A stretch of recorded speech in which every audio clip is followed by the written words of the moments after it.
I remember the day, even wrote down the day that I fell for you. Warahmatullahi wabarakatuh. Perkenalkan, nama saya Reldi Hendrianu. Saya berasal dari kelas 1 K25. NPM saya 111211068. Nice. SIM merupakan sistem informasi manajemen. Sebuah sistem manusia atau mesin yang terpadu atau bisa disebutkan integrates untuk menyajikan informasi guna mendukung fungsi informasi, manajemen dan pengambilan keputusan dalam organisasi. Ada komponen pembangunan SIM. Komponen pembangunan SIM ada 5, yaitu hardware, software, prosedur, model manajemen dan pengambilan keputusan, dan yang terakhir adalah database. Hardware merupakan segala perangkat atau komponen komputer yang sifatnya dapat dilihat dengan mata dan dapat disentuh secara langsung. Dengan kata lain, hardware adalah komponen yang memiliki bentuk yang nyata. Seperti kita ketahui, komputer memiliki beberapa komponen yang bekerja sama untuk mengubah informasi mentah menjadi informasi baru yang mudah dipahami oleh manusia. Jika komponen tidak memiliki sebagaimana mestinya, proses pengolahan informasi atau data pada komputer tidak akan berfungsi dengan baik. Ada komponen pembangunan SIM, yaitu ada software. Software itu dibagi menjadi 2, yaitu software sistem dan software aplikasi. Nah, pada macam-macam software, sistem dan aplikasi ada juga dibagi menjadi beberapa bagian. Pada software sistem dibagi menjadi 3, yaitu sistem operasi, penerjemah bahasa, dan program utility. Dan yang kedua itu software aplikasi itu dibagi menjadi beberapa juga, yaitu software aplikasi pemrograman sendiri, dan yang terakhir software aplikasi paket jadi. Sistem.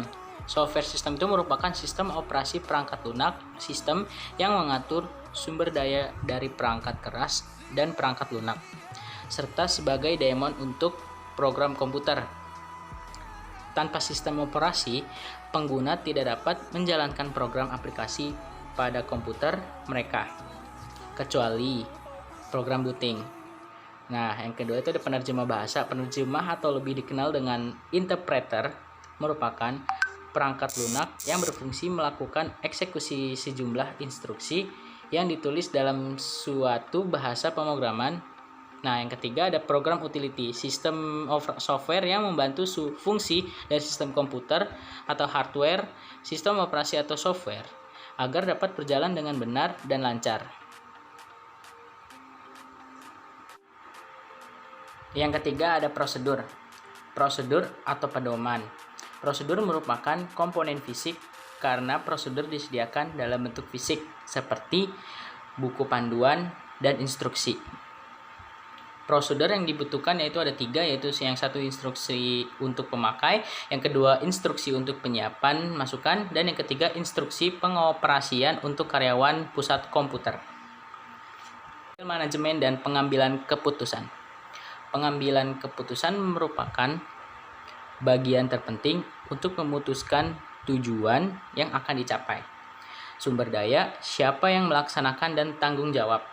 Modelnya ini dibagi menjadi 2, yaitu model keputusan klasik dan model keputusan administratif.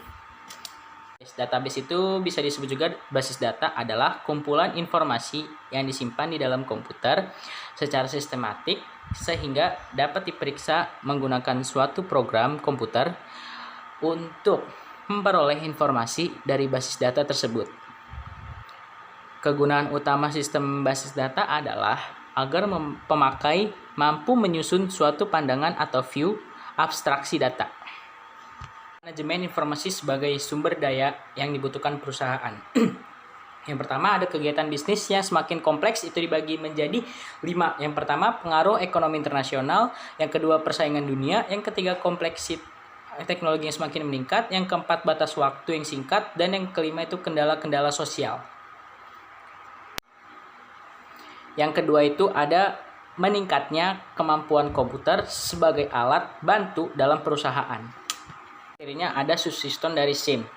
Yang pertama itu ada fungsi organisasi. Fungsi organisasi itu dibagi menjadi 5, yaitu fungsi keuangan, fungsi SDM, fungsi jasa informasi, manufaktur, dan pemasaran.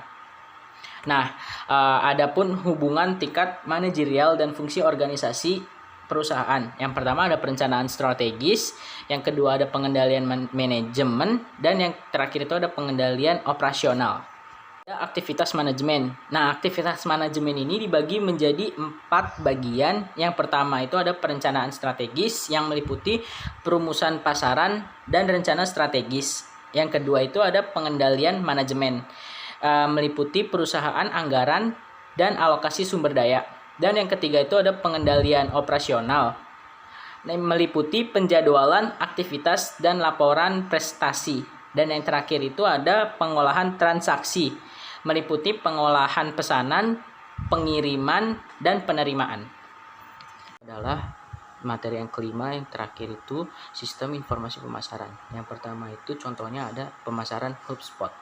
HubSpot Marketing menyediakan sistem canggih yang menyatukan semua upaya pemasaran Anda, membantu tim Anda meningkatkan lalu lintas dan meningkatkan konversi.